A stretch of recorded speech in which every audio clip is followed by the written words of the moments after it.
Ever get that feeling when, like, a really simple idea just spins out and gets totally mind-bending? Take the sentence, this statement is false. I've said no. It sounds so straightforward, It's right? simple enough. But then suddenly your whole idea of truth just kind of wobbles. Okay, let's unpack this, because that feeling, that's exactly what we're diving into today. Exactly.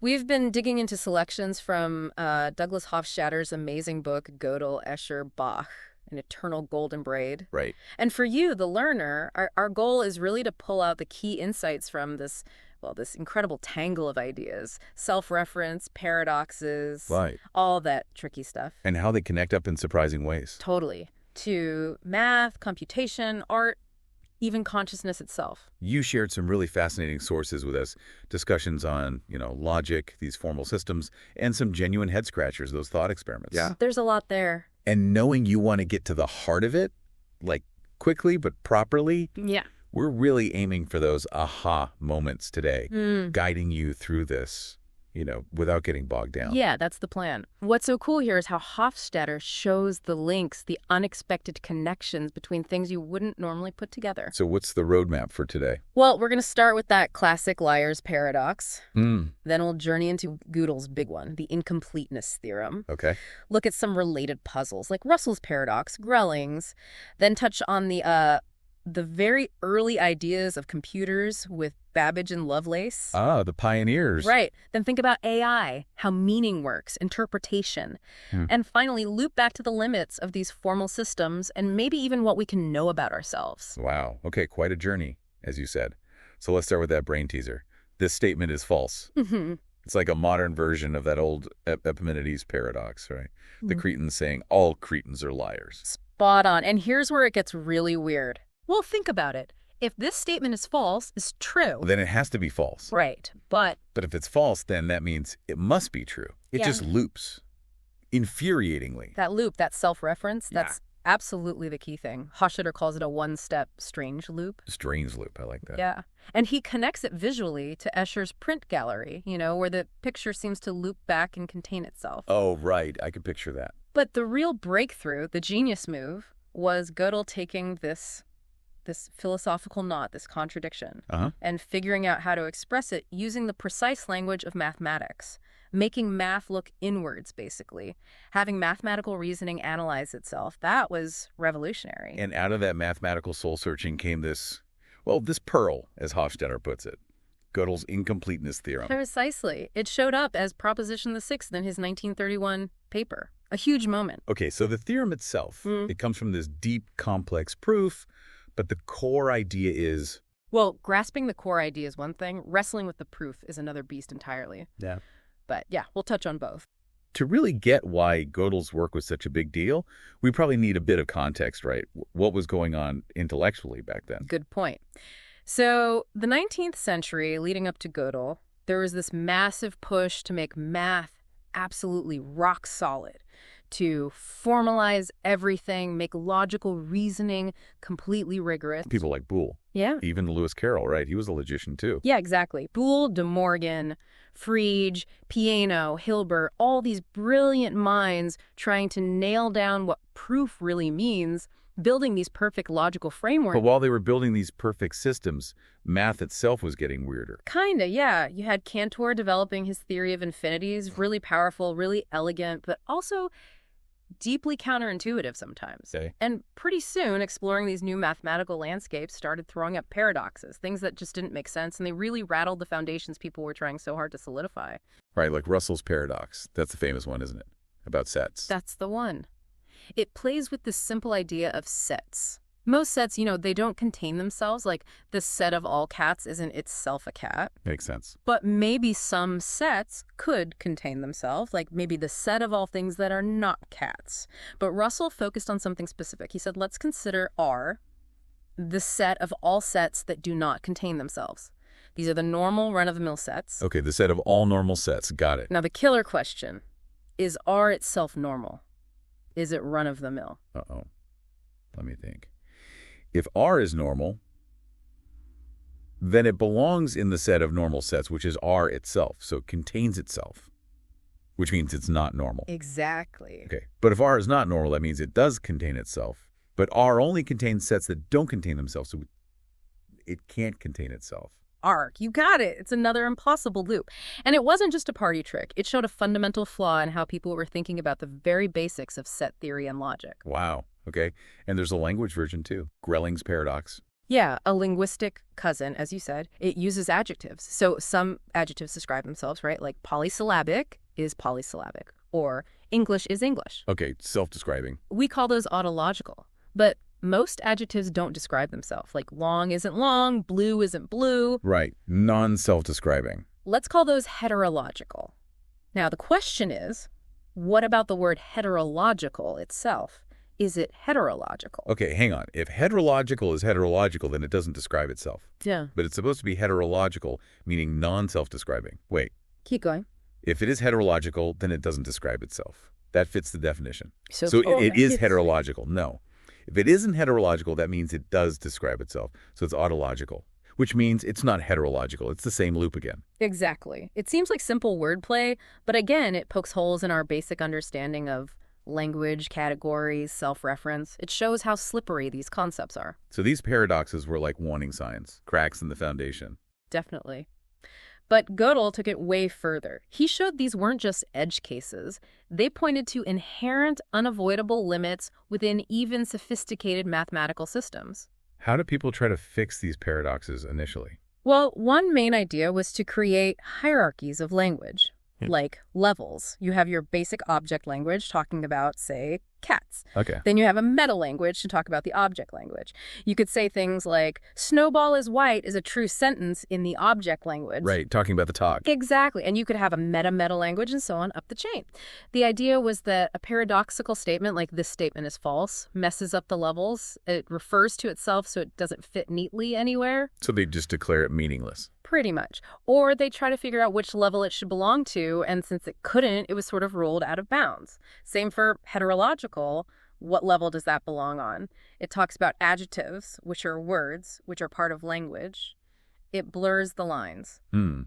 Does that hierarchy idea actually work? Well, it sort of works on paper, maybe in very abstract logic or set theory, but it feels really forced and unnatural when you think about how we actually use language day to day. Yeah, it seems restrictive. Hofstadter points out the irony with a sentence like, in this book, I criticize the theory of types. According to the strict theory, this book can only be discussed in a meta book, and the I shouldn't even be able to refer to itself within the book. It does feel like, as Hofstadter says, overkill. Yeah. You ban all self-reference to avoid paradoxes, but you end up banning perfectly normal, useful sentences too. Exactly. And the theory itself seems to violate its own rules when you talk about it. So these attempts to rigidly control language hit roadblocks. But interestingly, a different way of thinking about complex rules was bubbling up elsewhere in mechanics. Ah, you mean Babbage. Yes. Charles Babbage and his analytical engine. This was back in the 19th century, mind you. It's often called the precursor to the modern computer. What were the key parts? He designed it with a store, basically memory, and a mill, which was the calculating unit, the processor. It could make decisions based on results. It wasn't electronic, right? It was all gears. All intricate gears and levers, and crucially, it was meant to be controlled by punched cards. An idea he got from the Jacquard loom. The weaving machine. Yeah, which used punched cards to automatically weave really complex patterns into fabric. Babbage saw he could use that to control calculations. Incredible. And Ada Lovelace was involved, too. Hugely involved. Yeah. Lady Ada Lovelace, Lord Byron's daughter, a brilliant mathematician herself. She wrote extensive notes on the engine. She had this wonderful quote about it, weaving algebraic patterns just as the Jacquard loom weaves flowers and leaves. That's beautiful. She really got it. She totally got it, even beyond the math. She saw the potential for mechanized intelligence. She even talked about the engine potentially eating its own tail, a fantastic image for self-reference in a machine. Wow, so she was already thinking about AI in a sense. In a very real sense. She speculated it could compose music if you could translate musical rules and notes onto its punched cards or cylinders. But she also added a really important caution. Which was? She wrote, the analytical engine has no pretensions whatever to originate anything. It can do whatever we know how to order it to perform. Ah. So it can calculate, It can follow instructions, but it can't think for itself. It can't create genuinely new things. That was her view, and it raises these deep, fundamental questions about artificial intelligence that we're still grappling with today. Which brings us to what Hofstadter calls a kind of AI paradox. Right? Exactly. On one hand, you've got computers. They follow rules rigidly. They're predictable, unconscious machines. Right. Hardware and software doing exactly what they're told. But then, the whole goal of AI research is to program these rigid machines to act intelligently, flexibly, maybe even creatively. How do you get fluidity out of rigidity? Isn't that a basic contradiction? Well, Hofstadter's big argument, threaded through the whole book, is that maybe it's not a contradiction, or at least understanding how it could be possible is the key. Bridging that gap between the formal and the informal, the animate and inanimate, the rigid and the flexible, that's the quest. Trying to make inflexible machines show flexible behavior through complex sets of rules. Precisely. But can rules alone capture true intelligence? You know, adapting, understanding nuance, judging importance, making connections, creativity. That seems like more than just rules. Which means we have to think about meaning itself. Where does meaning come from? Yeah. Hofstadter suggests meaning might not be baked into a message. Maybe it emerges from the interaction between the message and, well, a mind or a machine capable of interpreting it. Like his analogy of the record player. Exactly. The vinyl record just has grooves, right? Wow. Physical bumps and patterns. That's the information bearer. But it's the record player, the stylus, the amplifier, the speaker that's the information revealer. It interacts with the grooves and translates them into sound, into music. The meaning, the music happens in that interaction. And there's a structural match between the grooves and the sound. That's the crucial idea of isomorphism, a deep structural similarity, a mapping between the patterns in the grooves and the patterns in the sound waves. The player physically realizes that correspondence. Okay, isomorphism, like a code and its key. Sort of, yeah. Or think about that PQ system we mentioned earlier. The theorem strings like PK, are just patterns, information bearers. Our interpretation, realizing they correspond to addition facts, reveals the meaning. So the meaning isn't in the dashes and letters, it's in how we map it to arithmetic. Exactly. And this concept of isomorphism is everywhere in Hofstadter's thinking, connecting math, music, art, genetics, finding these underlying structural similarities. And this ties into whether a formal system is consistent. Right. Consistency means its theorers, under a chosen interpretation, correspond to true statements in the domain it's modeling, like arithmetic. But that consistency depends entirely on the interpretation. You could potentially take a system that seems inconsistent and make it consistent just by changing how you interpret its symbols. So interpretation is everything. Meaning isn't fixed. It suggests that, yeah. And it leads to the idea that really all messages are coded. Some codes are just much more familiar, like English. Others are less obvious. Like the MIU system, with M, I, and U. That's a simple example, just rules for manipulating letters. But seen another way, it's a coded message. And crucially, within TNT typographical number theory, statements about numbers are themselves encoded as numbers. Wait, statements about numbers become numbers themselves. How does that work? It's a technique called Gödel numbering. Basically, Gödel found a clever way to assign a unique, huge number to every symbol, every formula, and even every proof within his formal system. So a mathematical statement about, say, prime numbers could be represented by one specific integer. So the system can sort of talk about itself using its own language, but encoded. That's the essence of it. It allows mathematical statements to refer to other mathematical statements, or even to themselves indirectly via their Gödel numbers. And TNT was meant to capture all of number theory this way. That was the grand ambition, to create this purely typographical system, just symbols and rules for shuffling them that would perfectly mirror all the true statements of number theory. An incredibly bold goal. But Gödel's theorem threw a spanner in the works. A massive one. Building on those paradoxes of self-reference and using his numbering system, Gödel proved that any formal system powerful enough to capture basic arithmetic, like TNT, or even more powerful systems, would necessarily be incomplete. Meaning there would always be true statements about numbers that could be expressed in the system's language, but which could not be proven using the system's own rules. Wow. So there are mathematical truths that are unreachable from within the system itself. Exactly. And even worse, he showed that one such unprovable statement is essentially the system's own assertion of its consistency.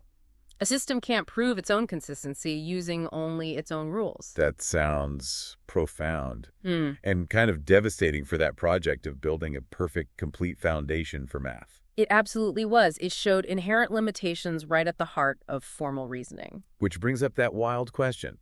Could our brains be like a formal system? That's a huge question Hofstadter explores. Maybe the brain operates on rules at the neural level, neurons firing according to electrochemical laws, maybe without any inherent meaning down there. But somehow meaning emerges at a higher level, our thoughts, consciousness. Right. It seems like higher level meaning arises from lower level processing in the brain.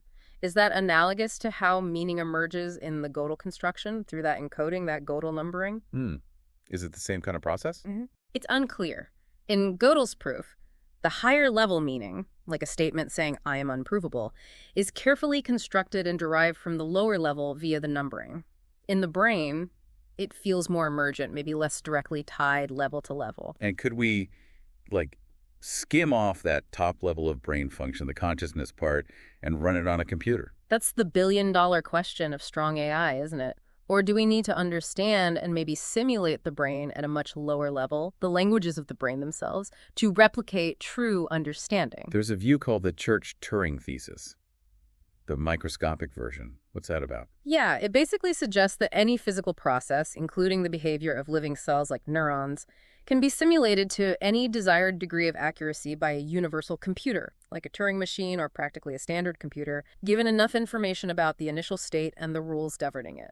So even brain cells, their behavior could theoretically be computed. That's the implication. It's a very reductionist viewpoint, suggesting that even the immense complexity of the brain is ultimately grounded in computable processes.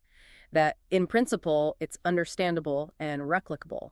But just simulating the behavior doesn't guarantee understanding, right? Look at ELIZA. Great example. ELIZA, the program called Doctor, was incredibly simple. It just used pattern matching and canned responses to mimic a psychotherapist. Yeah, like if you mentioned your mother, you would ask, tell me more about your family. Exactly. Purely keyword spotting and template filling. Yet, famously, people got really drawn in. They felt it understood them. They projected their own models of thinking onto this simple program. It created an illusion of understanding. A powerful illusion. It shows how easy it is to mistake sophisticated mimicry for genuine comprehension. We're wired to find intention and understanding. So understanding true intelligence, or even our own minds, it's tricky. Hofstadter talks about needing to jump out of this system. Yeah, that idea comes up a lot. Sometimes to see the whole picture, to resolve a paradox or understand a limitation, you need to step outside the framework you're in. Get some perspective. Like seeing Escher's drawing hands from the outside. Exactly. Or trying to understand your own psychological makeup.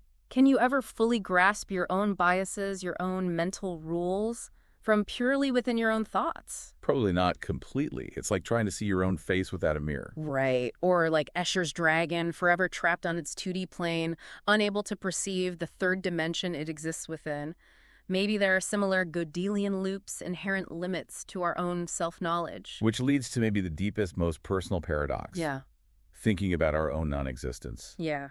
Logically, we know there was a time before we were born, and there will be a time after we die. Yeah. But experiencing or truly grasping that state of non-being from within our own consciousness, it feels impossible. Because all experience is consciousness. You can't experience the lack of it. Precisely. Hofstadter suggests this profound difficulty, this inability to truly step outside ourselves to grasp our own absence, might be a kind of deep existential analog to Gödel's theorem. The ultimate limit of a system trying to comprehend its own boundaries, its own negation. Wow. It's heavy. Okay, so we've covered a lot of ground, pulling threads from Gödel, Escher, Bach. Let's try to wrap up. What are the big takeaways for you, the learner? Well, I think first is just the sheer power and the weirdness of self-reference, how it pops up everywhere and leads to these paradoxes. Right, from simple sentences to the foundations of math. Then, Gödel's work showing those fundamental built-in limits to what formal systems can prove, especially about themselves. That incompleteness. Which challenges the idea of perfect, complete knowledge systems. Definitely. Also, the slippery nature of meaning, how it seems to arise from interpretation, from interaction, from that idea of isomorphism, rather than being inherent in symbols alone. And the connection to computation, those early dreams of Babbage and Lovelace, and the ongoing puzzle of AI. Can rigid rules ever truly produce flexible intelligence? Yeah, that core question. And underlying it all, the mystery of consciousness itself. It's amazing how, starting with things like, this statement is false, can spiral out to touch on logic, math, computers, art, the mind, reality itself. It really is. So maybe the thing to reflect on is, where else do you see these loops, these self-references playing out? In your work, your life, other fields? Yeah, how does knowing about these inherent limits change how you think about solving problems, or what's even knowable? And what are your own gut feelings about AI, about intelligent machines? What does it really mean to understand? Definitely lots to think about. And as you said, this deep dive just scratches the surface of GEB. It's a book you can get lost in for years. Oh, absolutely. We definitely encourage you to explore further, maybe revisit some of these ideas, see what new connections you make, share any aha moments. So maybe one final thought to leave us with, building on that last point about self-knowledge and Gödel. How about this? If our own minds, the very instruments we use to perceive and understand everything, if they themselves have a kind of inherent incompleteness, a built-in limit to self-understanding, how does that fundamental limitation shape our view of the universe and our own place within it?